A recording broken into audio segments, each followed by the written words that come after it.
I feel like you've been sitting a long time. Do you need to stretch? Anyone need to stretch? While I give my opening story here, you can. This past, just a few days ago, Annie and I were traveling through the southwest part of the country. We went out to California. It's very dry out there, you know, in the desert, and then we drove through Arizona, New Mexico, and of course, it's very dry. While I was there, this man crashed his plane out in the desert, and he was stranded, they say, without water for a long time, and he started trudging across the desert for hours and hours until he could no longer stand on his feet. And so he started crawling across the burning sands. And while he was doing this, he encountered a necktie salesman. You weren't expecting that, were you? And the guy said, "Can I interest you in a nice tie?" And the man's just like, "Are you crazy? I'm dying of thirst, and you want to sell me a necktie?" Well, the salesman just shrugged his shoulders, and he went on, and the dying man returned to his crawling. Finally, he came upon an unbelievable sight. There before his eyes in the middle of the desert was a magnificent restaurant with neon lights blazing and a parking lot filled with cars. The desperate man, he crawled to the front door. With his voice becoming weaker and weaker, he said to the doorman, "Please help me in. I must have something to drink." To which the doorman replied, "Sorry, sir, gentlemen are not admitted without a tie." That didn't really happen. But why do we humans have so many goofy rules? Did you know that it is illegal in the city of St. Louis to sit on a curb and drink beer from a bucket? Now, why is that a rule? It seems to me like you would want to have a bucket handy if you're drinking a lot of beer, right? But sometimes rules are cut and dry, and they can't be bent, they can't be broken. Other rules, however, are not so cut and dry, and they require some interpretation. And because of that, people will disagree about how to interpret a rule. A good example of this, it's a very controversial example, but you won't be mad at me, I promise, is the Second Amendment of the Bill of Rights in our Constitution. This amendment was adopted on December the 15th, 1791, way back in the day when everybody's walking around with AK-47s and semi-automatic weapons and all that. But the Second Amendment reads, "A well-regulated militia being necessary to the security of a free state, the right of the people to keep and bear arms shall not be infringed." Now, a lot of people fall into one of two groups. Either some people are so anti-gun that they think that we should go around and confiscate every weapon from every single person in America, including hunting rifles and shotguns and so forth. That's one crowd. And then you have the crowd that are so in love with guns that they think everyone, regardless of age or mental capacity or their criminal tendencies, should own their own arsenal of weapons. Now, if you don't fall into one of those two camps, then you probably understand that the Second Amendment is very much open to interpretation. I have to tell you, I have a cousin in Texas that is, well, he's not stable at all. He's mentally challenged, in fact, and he owns a bunch of weapons. And he called my dad and said, "Hey, can we go to the gun range and shoot a while?" My dad said, "I'm not going to the range with you." But years ago, I was attending Baylor University, and I wrote a paper on this issue. And my research made me realize that almost everyone interprets the Second Amendment based on their own personal feelings. Facts are not important. It's their own personal feelings. And I have discovered since then this is true about almost all controversial issues, ethical issues. I wasn't surprised at all. The Bill of Rights, though, as you know, is the collective name for the first 10 amendments to the U.S. Constitution. And it's an interesting list to read because many of these amendments are either somewhat outdated, such as the Third Amendment about the quartering of soldiers. It's not really all that necessary now. Or these amendments are very much open to interpretation in our modern context. Good example would be the First Amendment religion clause and obviously the Second Amendment about guns. I mean, the point is very little in the Bill of Rights is just cut and dry. It's open to interpretation. And I think the same could be said for another list of 10 things, this time, or rules. This list we find in the Bible, and I'm talking about the 10 Commandments. And it's interesting to me that in our Judeo-Christian dominated culture, we put so much emphasis on these 10 Commandments, even though we realize rationally that some of these commandments are a little bit dated, which I'll explain briefly, or maybe even irrelevant. But for example, how are we supposed to take seriously the very first commandment, which states, "You shall have no other gods before me"? I don't know about you, but I don't know anyone in my life, in my circle of friends, who actually believes in the existence of other gods. And much less are they putting those gods before the one true God. So it's a little bit of a dated commandment. But then there's the commandment to remember the Sabbath, to keep it holy. What are we supposed to do with this law or rule? How should it rule our lives, so to speak?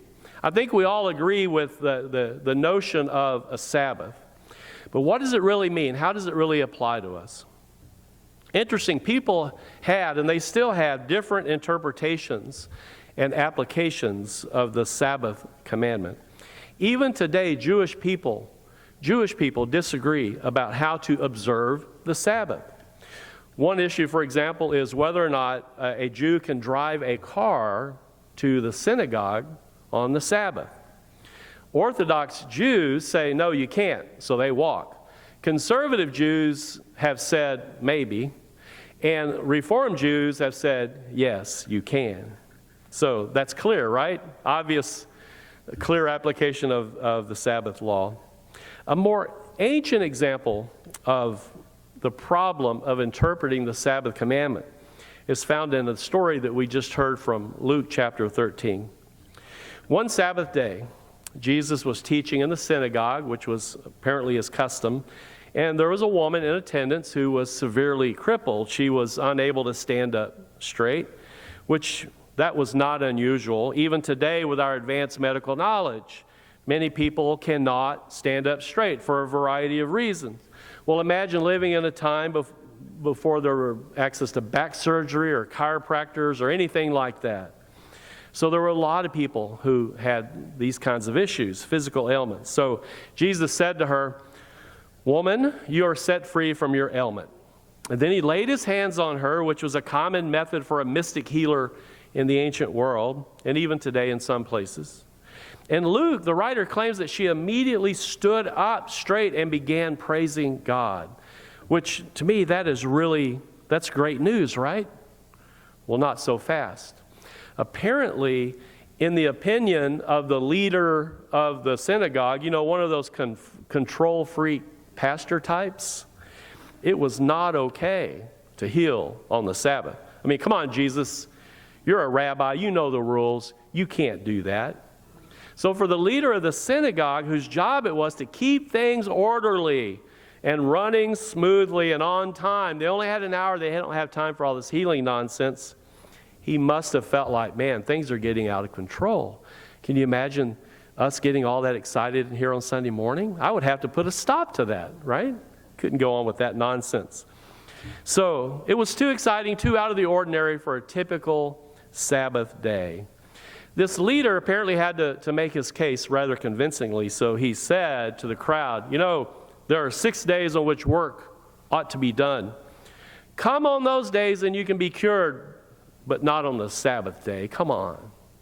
In other words, lady, if you want to be cured, you need to come another day. Make an appointment and come see us. Now, the interesting thing about this story is that the leader of the synagogue is interpreting healing as work. And I guess it is work, especially if you're a modern healthcare provider. You have regular office hours. You could interpret it that way.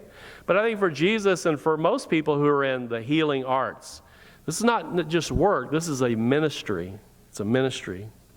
And other than healing the sick, Jesus was also very good at spotting hypocrisy His rebuttal to the leader of the synagogue that could be overheard by the crowd was that, hey, you know, people take care of their animals on the Sabbath, so why can't we take care of people on the Sabbath? And I'm sure Jesus said, no offense to PETA, but people are more valuable than animals, right? So he's appealing to their logic. It's logical to do this. Well, that probably didn't work. So then he appeals to their emotions. In the audience are Jewish people who remembered that their ancestors, once upon a time, were in bondage to Pharaoh in Egypt. And so he says Jesus says to the synagogue leader, and ought not this woman, a daughter of Abraham, that is a Jew, whom Satan bound for 18 long years, be set free from this bondage on the Sabbath day? Now you have to read between the lines when you're reading these stories. What is the context? What is he getting at here? Here's what it was. The 10 commandments, including the Sabbath commandment, were originally written in response to the Israelites' experience in Egypt. So they're out wandering in the wilderness, and they get the 10 commandments. That's the way the story is told. And you remember when they were in Egypt, they were slaves. They worked day and night working for Pharaoh to make him as many bricks as they possibly could, all day long, sun up to sundown, 7 days a week. And so imagine how former slaves originally would have heard these words. Remember the Sabbath day and keep it holy. 6 days, not 7, 6 days you shall labor and do all your work. But the seventh day is a Sabbath to the Lord your God. You shall not do any work. You, your son or your daughter, your male or female slave, your livestock, or the alien resident in your towns. In other words, everybody take a day off. Can you imagine how the original audience would have heard those words? So to them, and the point Jesus is trying to make, is the Sabbath law, the Sabbath commandment is not a law that constrains like most rules and laws. It is a law that frees. So when Jesus points this out, his opponents, including people in the audience who were, I'm sure they were sympathetic to the leader of the synagogue, they were all put to shame, and everyone else started cheering for what had happened. He'd lost control. But Jesus had taken a rule to keep the Sabbath and interpreted in a way that was freeing and not constraining. Now realize, we have, as society, civilization, we have to have rules and laws and those things. And most of them have some kind of constraining purpose. That is, you can't do this, or you'll be fined, or you'll be locked up, or whatever. Usually for good reasons, most of the time. But in a religious context, rules that free us, I think, are much preferable to rules that constrain us. And we often forget that. For some reason, religious people prefer rules and laws to be constraining rather than freeing as they were intended to be. And so think about the way the Sabbath commandment has been interpreted and utilized in our own culture and in the not too distant past, and some even today. We tend to associate the Sabbath commandment with don't do this on Sunday rules, do we not? How many of you grew up with don't do this on Sunday rules, whether in your family or your church or in your community? How many of you remember? Everybody. Last Sunday, Annie and I, at the end of or in the middle of it, we were traveling through Roswell, New Mexico. It was Sunday, and we were looking for a place to eat. And we ended up at Whataburger, which, was the only place we could find. How many of you have eaten Whataburger? Come on, it's a good place. Annie says she's done with Whataburger. That's it. But I love you. Got to like the fancy ketchup. But we were struck by how few places were open for lunch. It was like the old blue laws were still in effect. And I thought, man, am I back in the 1940s? And not just because that's where or when the little green aliens crash landed near Roswell, right? But years ago, I have to tell you, I mean, this is what we do nowadays. We tend to make up rules and laws because we think that's what we're supposed to do. Well, years ago, Walter Brueggemann, who's one of our great Old Testament scholars, he was talking about the American Sabbath observance. And he said this: "It is unfortunate that in U.S. society, largely out of a misunderstood Puritan heritage, Sabbath has gotten enmeshed in legalism and moralism and blue laws and life-denying practices that contradict the freedom-bestowing intention of Sabbath.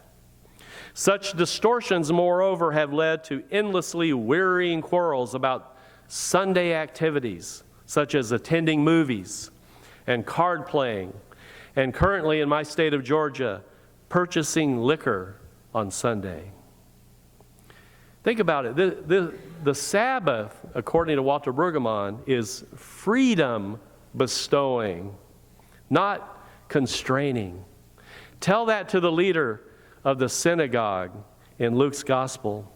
For Jesus, though, he had it right. It was a rule that frees rather than constrains. Well, today, our historical setting is different, no doubt. But the message, the gist of it, is still the same. Take time to rest from your frantic need to produce. Take a breather. But if someone needs a little help, help them. Amen.